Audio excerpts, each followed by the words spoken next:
I think that's supposed to be a soothing thing to calm me down.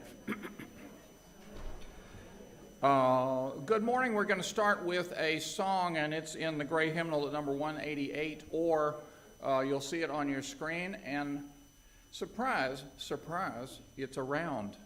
So if you'd like to rise up where you are, if you'd like to stay seated where you are, whatever it is, do what you're going to do. And what we're going to try, is we will sing it through once all together, and then we will divide up the house, that side and this side, and it's not a battle, it's just we've divided for the time being. So we'll sing it through once, and then we'll divide up, and we'll sing it through twice. Lisa is going to lead? Cue. Good, better word. Cue that side of the house, and I will cue this side of the house, and we'll see how we do this. So come, whoever you are, let's try it out. All sing it together. Come, whoever you are, wanderer, worshiper, lover of leaving. Ours is no caravan of despair. Come, yet again come.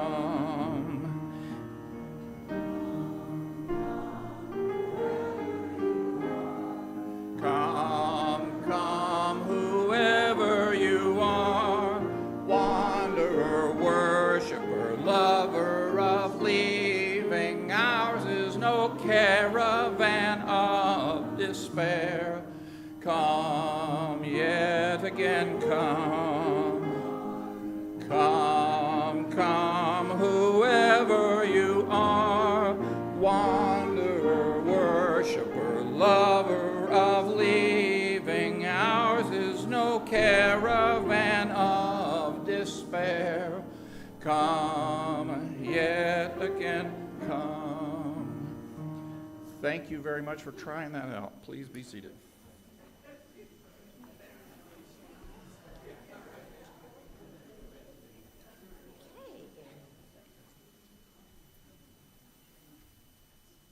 Good morning. What? Hey. Oh, hey. Welcome to our sanctuary this morning. I'm Serena Canarelli, a member of the Board of Trustees of the Unitarian Universalist Congregation of Venice. Here in Florida's Sun Coast, we strive to be the beacon of liberal religion and a refuge for all who seek a welcoming community. The color of your skin, the creed, your abilities, your class, whether you are tall or short or young or old, no matter who you love, your gender expression, your political affiliation, or your religious beliefs, you are welcome here. We celebrate our differences. Dave, we're doing the announcements, then we're going to do that, okay? After the welcome. Nope. What do you want to do? Well, we're doing the welcome first, aren't we? Okay, well, sure. Would you like to have the baskets passed? Sure, you can pass the baskets now. Okay, I wasn't quite finished with the welcome. Oh, sorry. But I'm very flexible.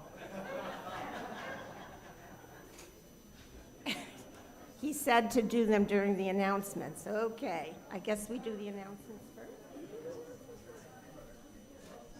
We do the announcements first? I always thought we did No, keep going. All right. You just keep, that's good.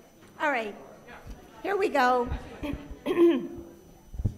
The right hand doesn't know what the left hand is doing, apparently. So, as I was saying, you are free here to explore and walk your own spiritual path. The only thing we ask is that you respect the spiritual paths of others that may be different from yours. If today is your first visit here, you might find it a little chaotic, and I apologize for that. Okay? If you haven't stopped by the welcome table on the lanai, please stop by if you have any questions, and someone will be available to talk with you. If you'd like to know more about this congregation and what we offer, opportunities for learning, growth, and connection, there is a wealth of information available. Our monthly newsletter, Connection, is available online. You can peruse our calendar and announcements on Facebook or on our webpage at ucov.org. If you are watching this on YouTube this morning, please remember to forgive us. I'm sorry. Please remember to like this video by hitting the thumbs up icon below. Leave us a note in the comments section and click on the subscribe button on your YouTube channel. COVID-19 has hit many nonprofits, congregations' budgets hard, and this congregation is no different. Please consider clicking the donate button on our website and give as generously as you can. Our called minister, Reverend Khleber Van Zandt, is conducting our service titled Celebrate, Celebrate, as we not only celebrate Veterans Day coming up this week, but also UCOV's 23rd birthday. We hope you will find something in this service that speaks to you and maybe lifts you up or challenges you in ways that lead to spiritual reflection and personal growth. I'll finish the welcome message with this thought from Persian philosopher, theologian, and poet Rumi. Remember, the entrance door to the sanctuary is inside you. Okay, passing the baskets has already occurred, apparently. Thank you. Hal has something to say.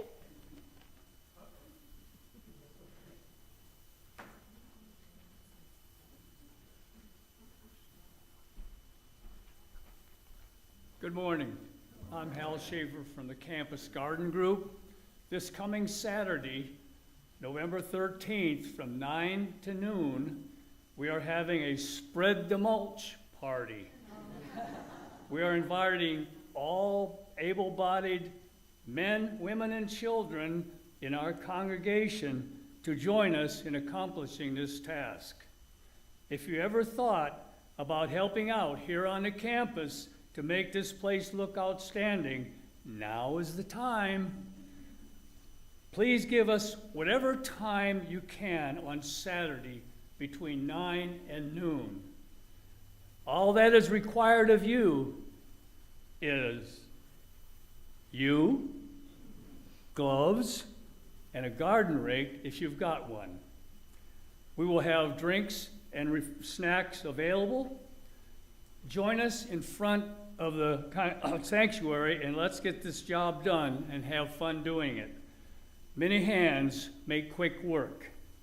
Donna and I will be here this Friday placing the bags of mulch around the campus and could use some help if anybody's available this Friday. See you Saturday. Thank you. Thanks, Hal. You're going to be spreading mulch and joy. Pam and Richard Palmer are hosting a potluck barbecue on our campus behind Waters Hall on Thursday, November 18th from 5 to 7 p.m. For all the carnivores, they will be providing the meats, and please bring to share appetizers, salad, sides, and dessert and beverages. Just a reminder that the choir is gearing up Saturday, November 20th from 1 to 3 outside the sanctuary for a workshop. Join for a day or join for the season.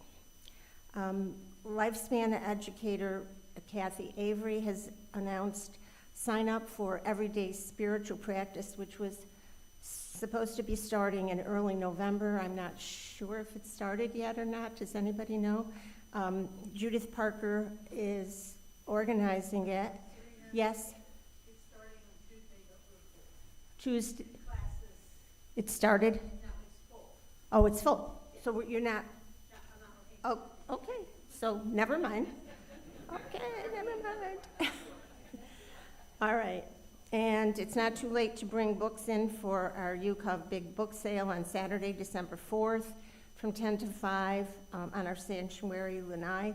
Proceeds will be donated to CHAPS Food and Hygiene Pantry. Ruth Boysworth has been busy with both the kitchen and the book sale, so thank you, Ruth. And Richard Canarelli is coming up to talk about pathways. Thank you.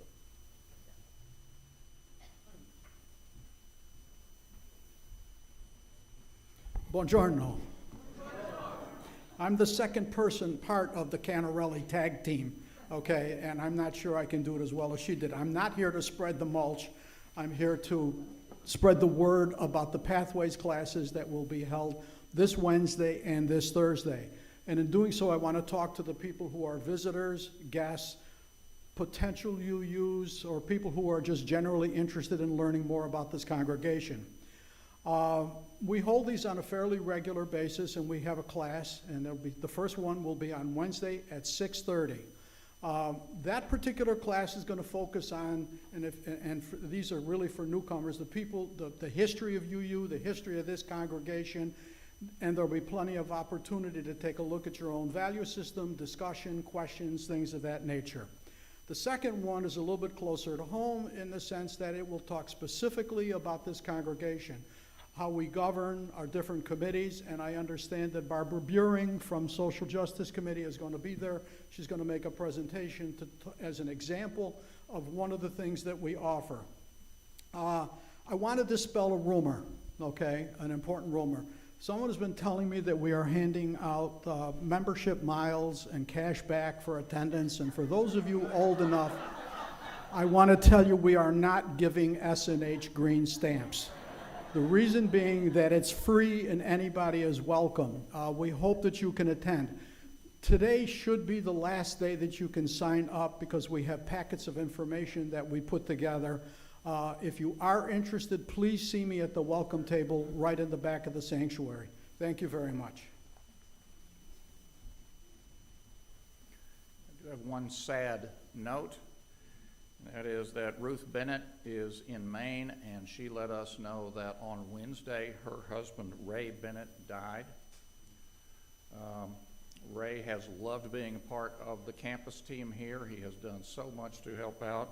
I'm aware that he was at least instrumental, if he was the one that changed all the lighting in the sanctuary to LED bulbs, saving us an awful lot of money. So Ray will be missed. And with that, the prelude begins our worship.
to worship comes from the Reverend Katie Romano Griffin. Katie was formerly in Florida. Now she is an associate minister at Cedar Lane Unitarian Universalist Church. Come, let us enter this space of hope and community. Let us enter this space with our sorrows, our joys, our passion, our compassion. Let us enter this space with the stories of our ancestors, for their strength and wisdom beats in our hearts. Come into this space present to the beloved companions who move beside us. Come into this space mindful that together we are building a future for many generations.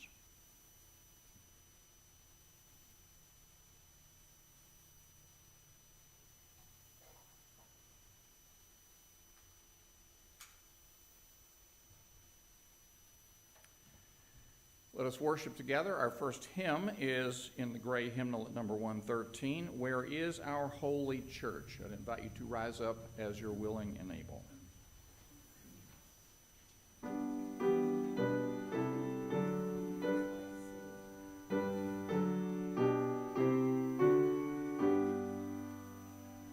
Where is our holy church, where race and class unite, as equal persons in a search for beauty, truth, and right?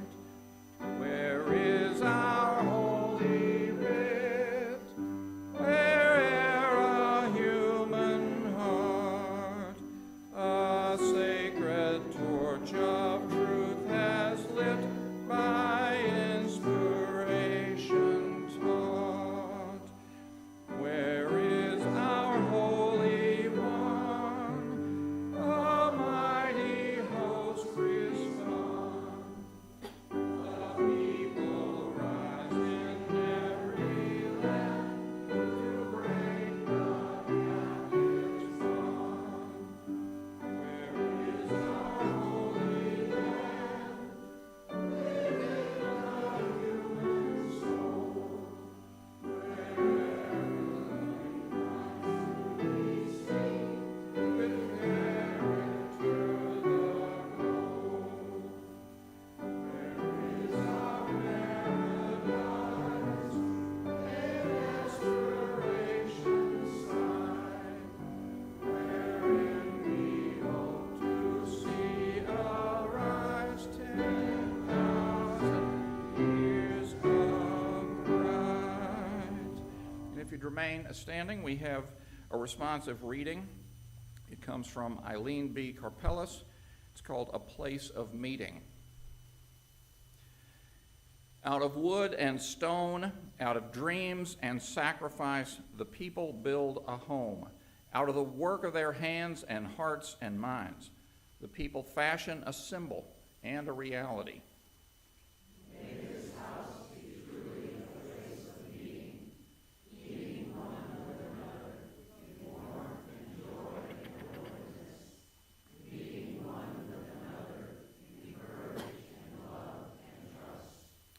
May all who enter here trust one another so surely that they dare to share the deep fires that burst into anger as much as the sweet spring waters that swell into laughter, the slow erosion of wounded tears as much as the soaring song.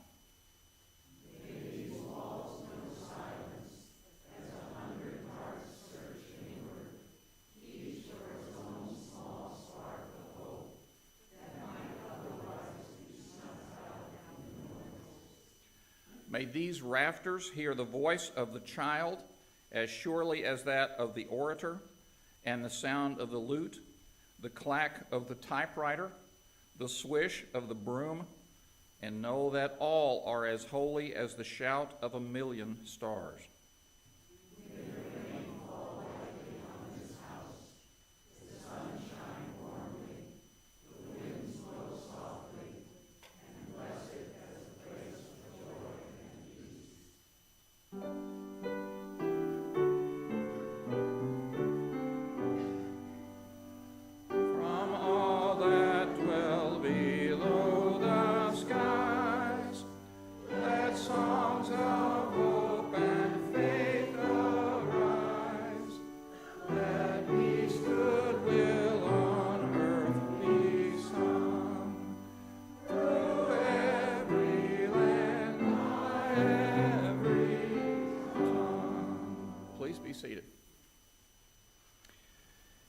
Our children have their own religious education class by Zoom each Sunday at 10. If you'd like to attend or help your child to attend, login information can be found on our website at uucov.org or on our Facebook page.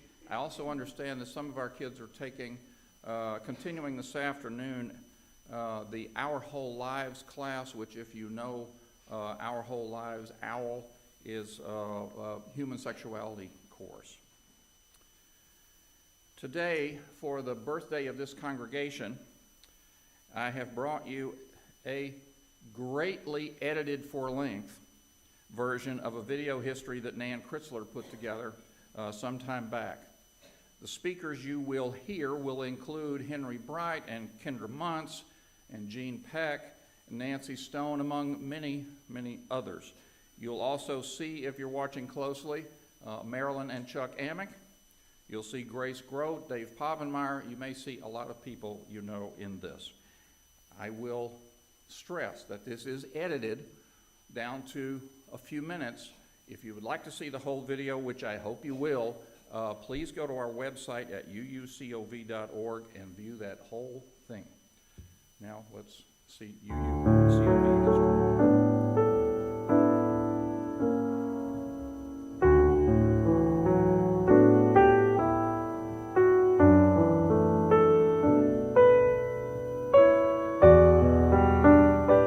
Steering committee that was comprised of myself, Jean Peck, Leonard Peck, and Nancy Stone, Rhoda Bernstein, and John and Marilyn Richards. So began the meetings of the steering committee, who did the initial administrative kind of work that needs to be done when you start an institution.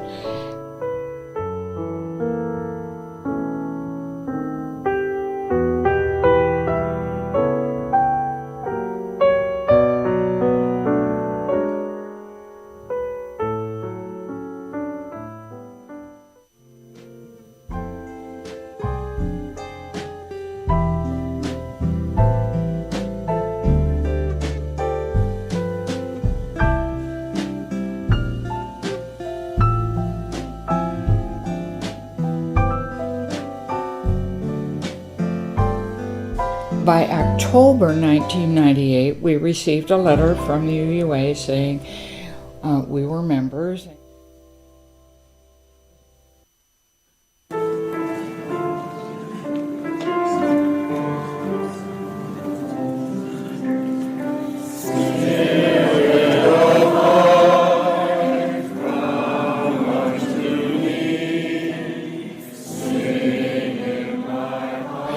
And the topic of his first sermon was, I haven't got a prayer.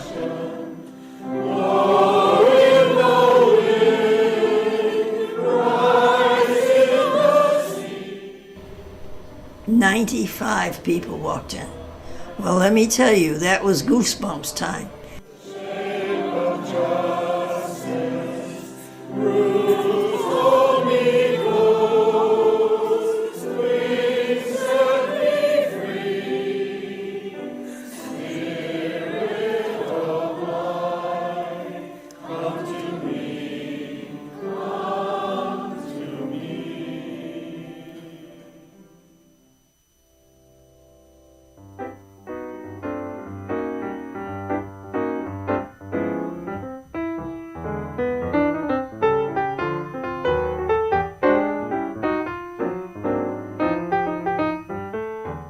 And again, it was just a dirt road, difficult access, but when we opened that front door of 2300 Edmondson, now Waters Hall, we said, this could be a church.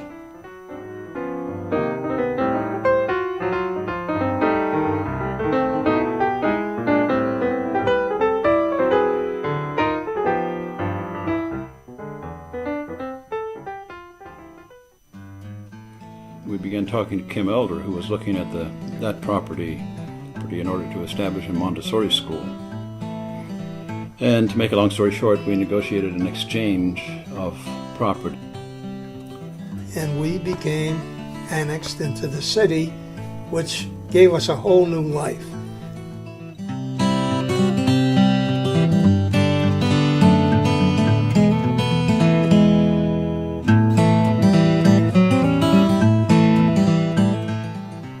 So we broke ground on March 4, 2002.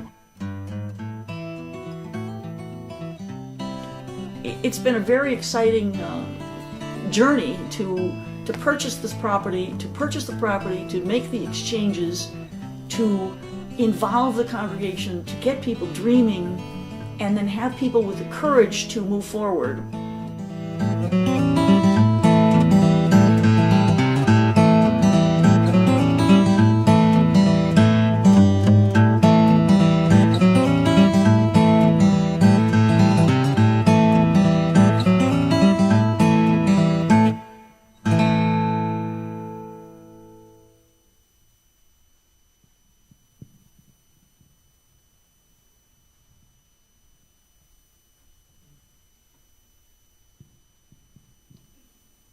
If you've brought any celebrations with you to church this morning, I'll bring you the mic and let you share.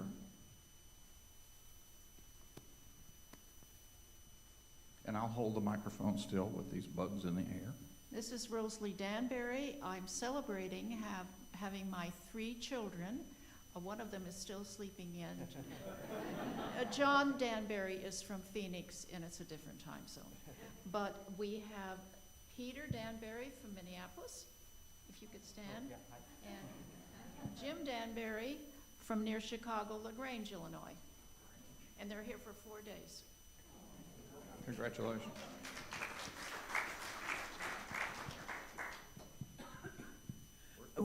I'm Barbara Smith, and we're very pleased today to have a little mini reunion of some of us who've been friends and church colleagues for 40 or 50 years. Bev and Raj, of course Dick Palmer, our friend Irene Morth, who goes to the Port Charlotte Church, and of course Dick and I, so there's 6 of us. And some others we're going to have lunch today, others are tagging along. Thank you. Thank you. Other celebrations?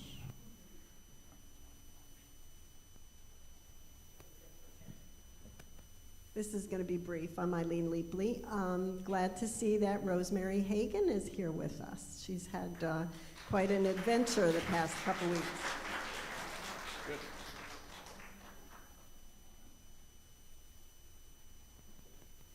Hi, I'm Pam Palmer, and I know lots of us are concerned about the next few years and the fact that we're going to have an interim minister and then a new settled minister and who's going to be here. We just ordered some books that all the members of the board are reading, and there will be one in the library called In the Interim. If Ruth has it right now. If anybody is interested in reading that, that may answer some of your questions. But we will be having many meetings and many talks. Other celebrations? No. Hi, I'm Richard Palmer. I have now been vaccinated against everything. Don't punch me in my right arm, and congratulations. I have a list that I will show people out here. A sign-up sheet for the barbecue. The idea is to get a count of the number of people and make sure that I know what I need to order. Thanks very much. Other celebrations? Seem to miss things. If you've brought any sorrows with you to church, I'll bring you the mic as well.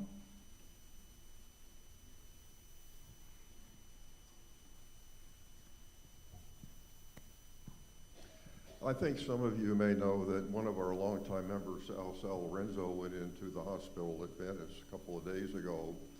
And I know Khleber visited him on Friday, right after he was there. And I saw him twice yesterday. And apparently he has really been going downhill in terms of having any energy. And he started to have some chest pains, I guess, last week. And so he had a regular doctor's appointment. and they did an AKG on him, and they sent him over to emergency over in the hospital. And Khleber may want to mention what he saw in Sal, but I saw him yesterday morning, and he was in bed, and he did not look good. He looked pale, and obviously was not feeling well. But yesterday afternoon, I went back to see him, and he was quite perky. So I think whatever they're doing is good, and let's hope maybe he'll be here in a Sunday pretty soon, doing better. Thank you. He was anxious when I got there because it was early on, but I'm glad to hear that he's looking and feeling better. Other sorrows? I got a note from some people who I know have visited here in the past.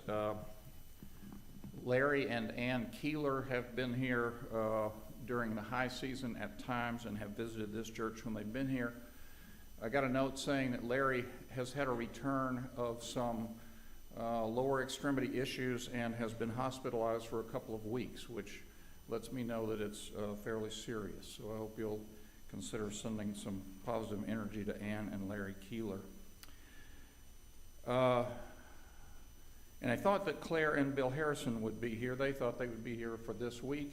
And Claire's had a friend who's passed away, and her sister is not doing well, and so I think Claire and Bill are going to remain where they are in Maine for a little while. I hope they can get down.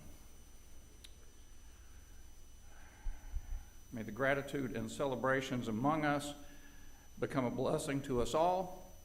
May the concerns and sorrows of each be carried in all our hearts, a burden shared, become a load lightened. It was mentioned earlier by Serena that it is near Veterans Day. Veterans Day will be this week. If you are a veteran among us, I would like you to stand or otherwise let us know that you're here, if you don't mind.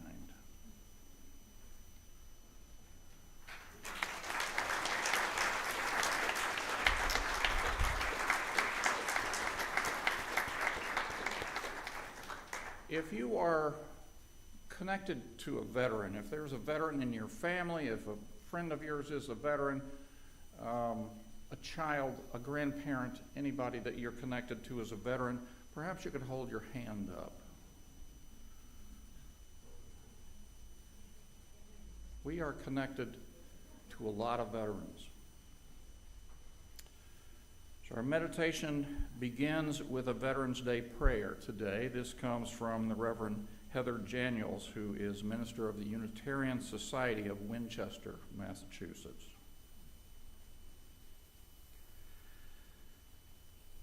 Spirit of life and love, God of memory, mourning, and history,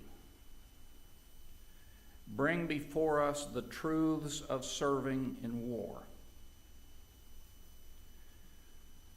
Bring before us in compassion and in gratitude those who faced violence, so the rest may know peace.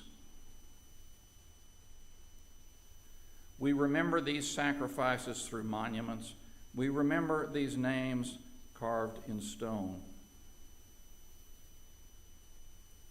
But inscribe them this day on our hearts.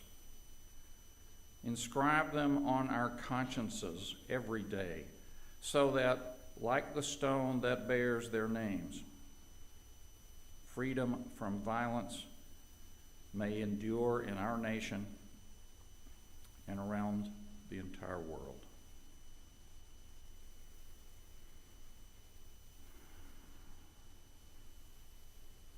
We lift up those in this community who face change, challenge, or loss today as we hold within our hearts all who suffer. And now we pray, each in our own ways, into the silence.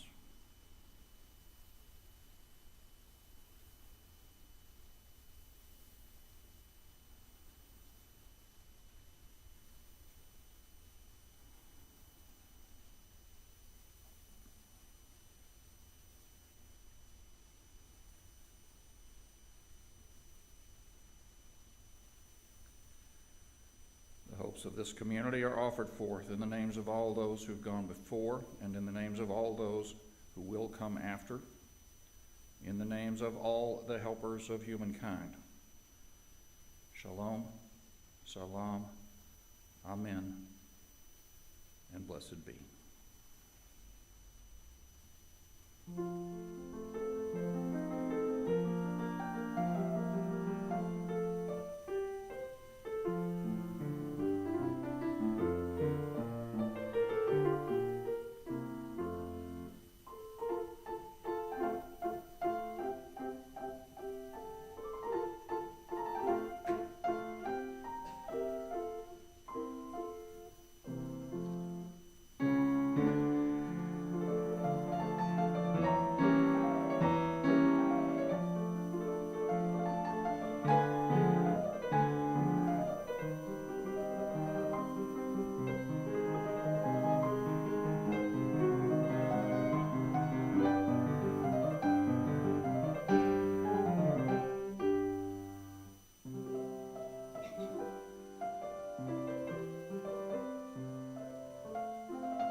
honor of the congregation's 23rd birthday, I've asked a couple of people to come share some thoughts with us, and Henry Bright, I hope, is on his way up. And after Henry finishes, Kendra is here somewhere, I believe. There she is. Good morning. Khleber asked me to talk about my favorite memory and what was hardest, and I have trouble with superlatives, but anyway, I came up with two stories, which I'll call one positive, one negative. First, the positive. As you may know, at the time we acquired the property at 2300, which is where Waters Hall is, a family named Bryson owned the corner lot where we now stand. And during 2000, we drew plans for redesign and expansion of the 2300 house to serve as a Sunday meeting place. Modest objectives at that time. At that time, our property was in Sarasota County, not in Venice, and our attorney was very pessimistic about our prospects of being able to get the necessary rezoning. It partly depended on neighbors. So around that time, Alita Houston found that the adjoining property, this property, was for sale. Alita and a few other members believed that we should acquire it, but the board felt that we could not afford that. So that was gone. Later, we found that Kim Elder was looking at the Bryson property to establish a charter Montessori school, which is now the Island Village Montessori School. Subsequently, they did acquire that property, and also the property on Kilpatrick, immediately north of our original property and adjoining that property. They really did not want to have the school on the corner, and so we were able to negotiate an exchange of property. The three northernmost acres of our property in exchange for the southern 3.8 acres of her property. So we ended up with about 5.8 acres, a more or less square lot on the corner, which was perfect. So in the same time frame, acting jointly with IVMS, we arranged for annexation of all three properties into the city of Venice. And Venice was very cooperative about rezoning, so the deal with IVMS and the city included joint agreements about the installation of Venice City water and sewer to serve both properties, as well as mutual easements. So now for the negative story. In the fall of 2001, we were working on plans to build this sanctuary. And during that summer, our member Asta Linder had died and left a significant bequest to UCOV, $50,000 in a UUA fund and $50,000 in a trust fund with an Arizona-based organization called Mid-America Foundation. I contacted Mid-America and told them we wanted to withdraw our money now that Asta Linda had died, and it was needed to help with our building plans. Their reaction was along the lines of, my gosh, we expected this money to stay here indefinitely. Well, when I insisted we had a right to withdraw it, they claimed that it would take time to liquidate assets, but they would send us what they could right away. This turned out to be, I think, about $7,000, which they did send, and we received shortly thereafter. After that, I tried calling to follow up, but there was no answer. Nobody at the phone. I was never able to make contact with Mid-America again. It seemed that they had just vanished off the face of the earth. As you can imagine, this was extremely frustrating to us, and we discovered that almost all of the fund had been stolen by the president of Mid-America, name of Mr. Dilly. Dilly was eventually sentenced to 10 years in prison for stealing most of the $50 million fund, which he apparently squandered at the Las Vegas gaming tables. There was some money left in the fund, but we were never able to recover any of it.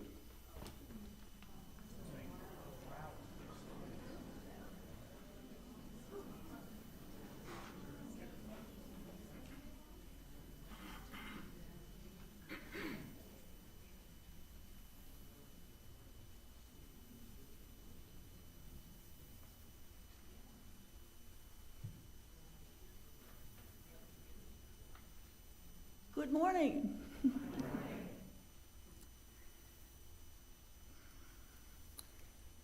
Well, my favorite memory of the early times of UCOV is the unforgettable one of Tina Rice, who bicycled at age 90 to our first services in the back room of the old Venice Community Center.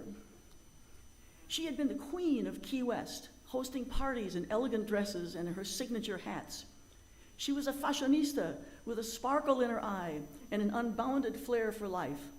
Her favorite song was De Colores, all the colors, la la la la la la la la la la la la la la, which she encouraged us to sing in Spanish and English. She brought her own 90th birthday cake to church to share with everyone at coffee hour.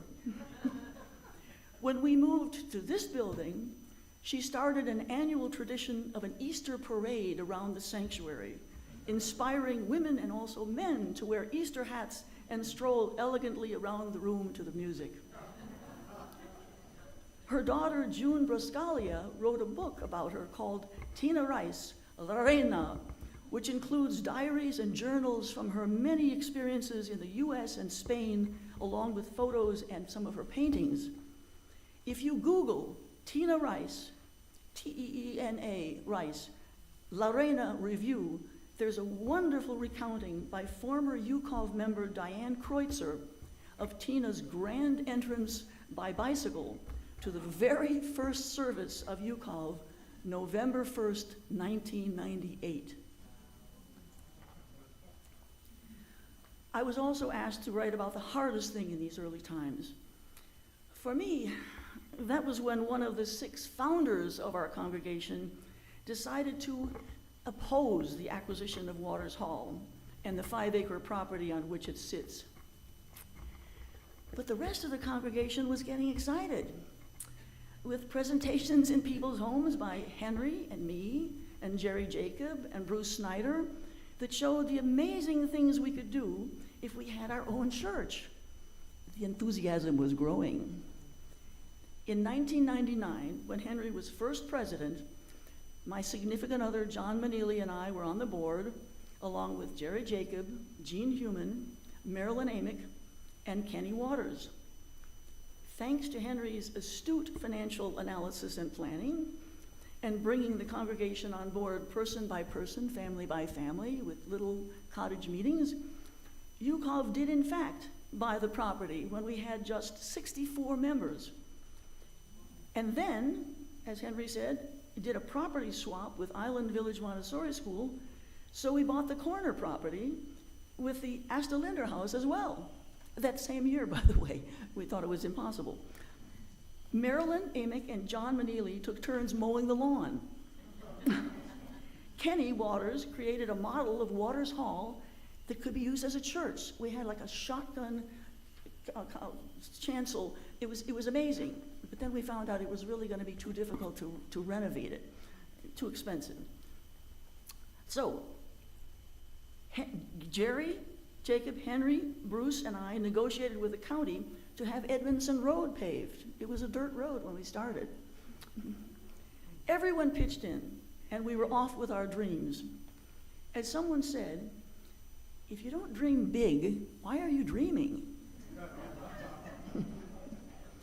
These and other early members cared about both what we could do for the broader community and how we could attract people to UCOV from the community, and what kind of legacy we wanted to leave for the next generation. We developed long-range plans and worked toward them step by step.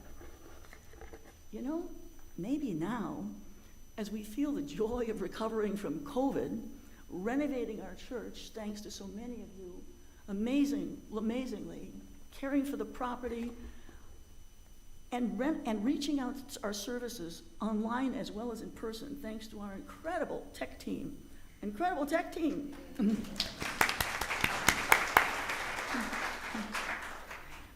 Maybe now is a time to do that long-range planning and visioning for the future again. Again. A new vision. As Goethe said, whatever you can do or dream you can do, begin it. Boldness has genius, power, and magic in it.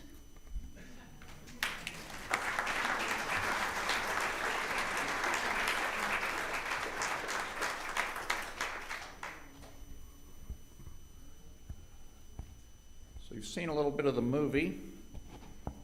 You've heard some other things about the creation story of this place, and I have a version of the creation story.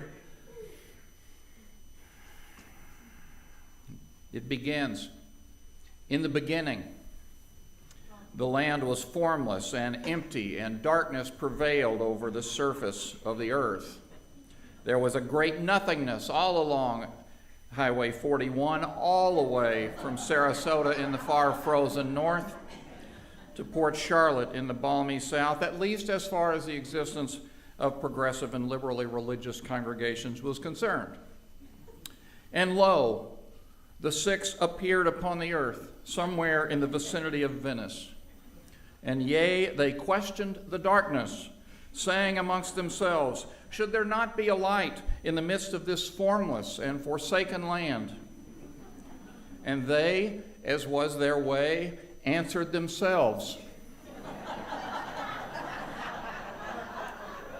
saying, yea, verily and forsooth there surely should be. And they left it there for an evening or two and a morning or three, until one said, well, are we going to do this or not? And the other said, yes, let us do this. Let us light the beacon of hope for all who come after us. Let us incorporate a Unitarian Universalist congregation unlike all others that have ever come before. And let us call it UCOV, which will surely confuse all but the best people. And more importantly, will keep the size of our name tags manageable. And they reflected together and saw that it was good. As the morning of the next day dawned anew, and I do use day here metaphorically, as the morning of that next day dawned, the six spoke amongst themselves yet again, saying, let us rest this day from the hard work we have done, for everyone needs a day off once in a while. But lo, the 36 appeared, calling out, we have heard of this great work you have been about, and we wish to join you on your quest. But we know we cannot be known as founders like yourselves, the original six. So why not call us charter members, which will help differentiate us, and will give all those who come later a new category of beings to learn about in their pathways classes. And the six answered, well, okay, but you actually have to help with stuff. And the 36 agreed because they saw that it would be good. And they gathered and they imagined and they planned and they brought forth upon the church calendar, which was easy back then because there just wasn't that much on there yet. They brought forth upon the church calendar a service, a gathering, a celebration to which all the tribes in the vicinity of Venice would be invited. And they rented a room in the Venice Community Center, and they advertised in the newspaper, and they told their friends. And when the morning of the preordained day did come, they flung open the doors and they welcomed the public, and they counted the heads of the 95 that did appear miraculously, though few of the gathered believed in miracles. And the 6 and the 36 and the 95 said to one another, yep, this is all pretty good. But see here, there is little enough room for our 95 selves. And if others should arrive, we shall be spatially embarrassed. And so they sought after other accommodation and found the Venice Ranch Clubhouse to be available for a small fee. But space still being an issue after time, some of the gathered, like Kendra, like Alita Houston, as was their wont, spoke aloud, saying, "Let us go forth and seek a garden in which to sink our roots, plant some seeds, and grow into a mighty, if small, congregation." And they sought, as they sought in the east, they came upon a garden, or what they saw could be a garden, and they, in their most democratic fashion, asked the gathered, "Shall we purchase this empty field on a dirt road at the ends of the bloody earth and see what happens?" And enough of the gathered together their courage and foresight and imagination and financial wherewithal and said, "Yea, verily, here's a check." And it came to pass that the land became theirs. And after a lot of other stuff happened, here we sit today in a garden that does now look very much like Eden.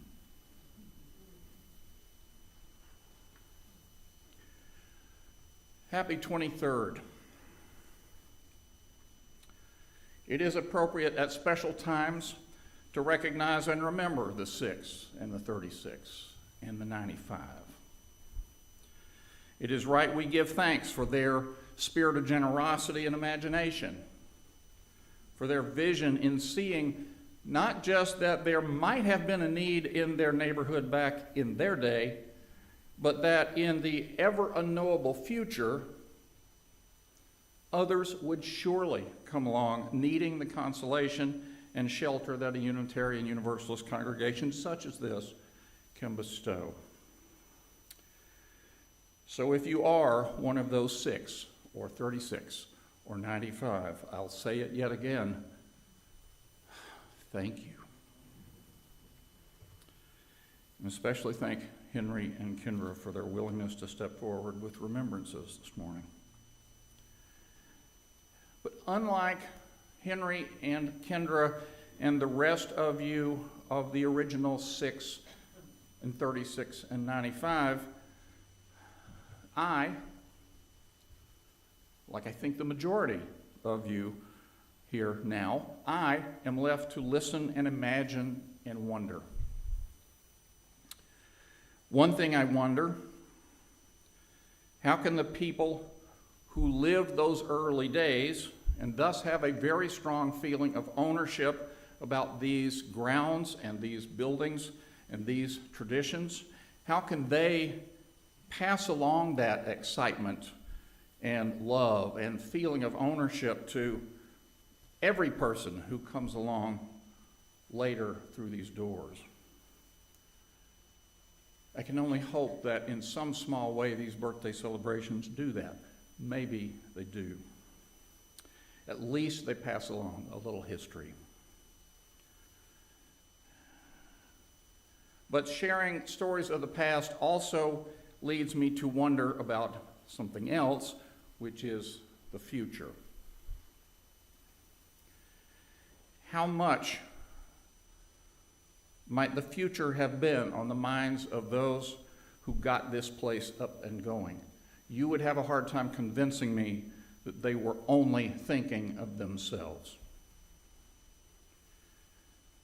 I do think it's clear that in our culture we can be too prone to think only of ourselves, to think about what it is we like, what it is we want, rather than what it is others need, what it is our neighbors need.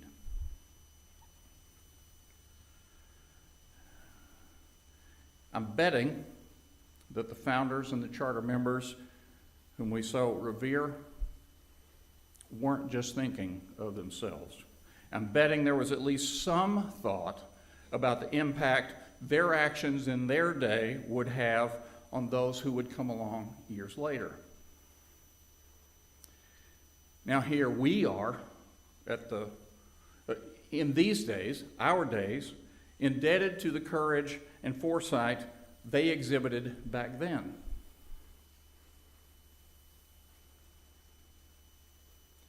Just as with our founders and charter members back then, I'm betting there will come a time, I almost said our lives, I will say your lives, and maybe sooner than you imagine, when you will be asked to think beyond the short term, a time when you'll be asked to put aside your own personal desires to act in the service of something larger than yourselves, and in consideration of generations of people that really, those of us here now, will never, ever meet.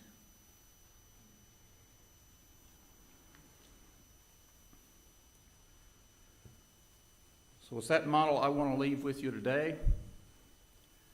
That selflessness and broad imagination and spirit of generosity modeled for this congregation by its founders and charter members, the 6 and the 36 and the 95, who pushed hard, as you heard, to bring to life a garden on a dirt road and brought form to the void of Southwest Florida for all of us who will come after. As you also heard earlier, they left some gardening for you to do and some awfully big shoes to fill. Happy 23rd birthday. So may it be. Our last hymn will be The Fire of Commitment. We used to know this song to some extent. It may be new to many of us today. So this is The Fire of Commitment. I invite you to rise up as you're willing and able.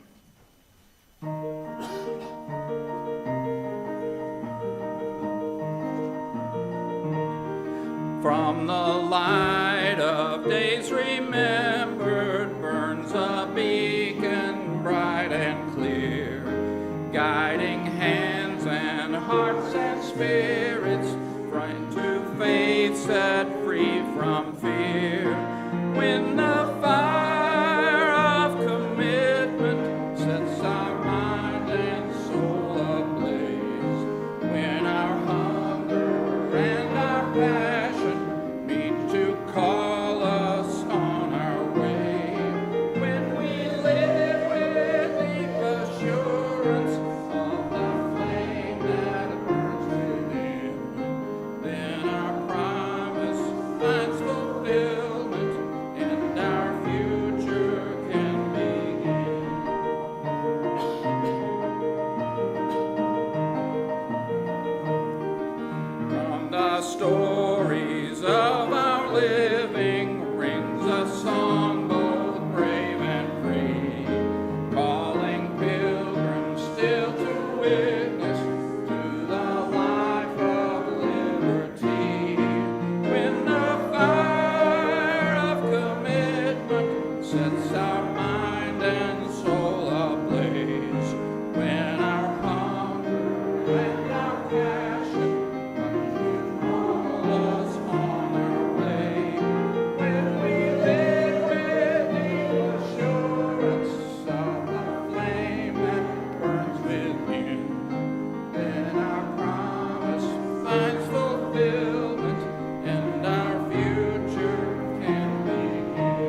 Our benediction comes from Laura Lynn Bellamy. If here you have found freedom, take it with you into the world. If here you have found comfort, go and share it with others. If here you have dreamed dreams, help one another that they may come true. If here you have known love, go and give some back to a bruised and hurting world. Go in peace, walk softly on your paths, and may the light of love shine on you all your days.